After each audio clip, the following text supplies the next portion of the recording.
So we heard this week, the latest deal we hear of is Pfizer looking to buy Allergan. This would be $113 billion or so. But this is about more than Pfizer just wanting to get its hands on Botox, right? There's something else happening here, a few other things at play.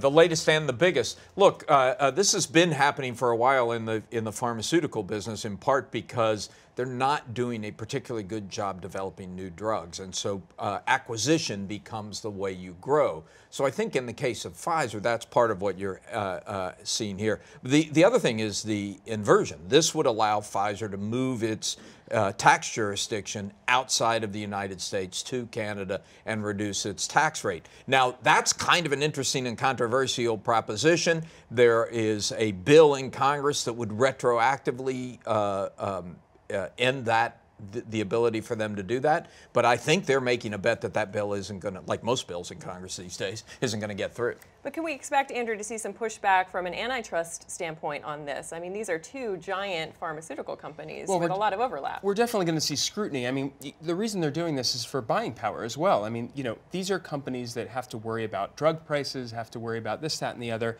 To combine gives them more strength. I think there's probably less of an antitrust concern on the Pfizer-Allergan deal than there is on some of the other ones we've seen recently, like SAB Miller InBev, which would have a huge percentage. Do you know what the number is? 40? It's quite large. Yeah, it's a huge percentage of the U.S. market, and then also the drugstores, Walgreen, Rite Aid, which I think would have 46% of the U.S. market. So there's going to be, the antitrust authorities are going to be very busy for the next few months. And so, but it's not just pharmaceutical companies in healthcare; it's all of healthcare. It's hospital companies, insurers, drugstore chains. Is there something about healthcare in general? Is it what you said that? Yes, there is something about healthcare in general. It's the fact that you have one buyer who is very, very, very large, the U.S. government. Right. And so scale matters. Everybody wants to be big enough to deal with the gorilla. So I do think there is that.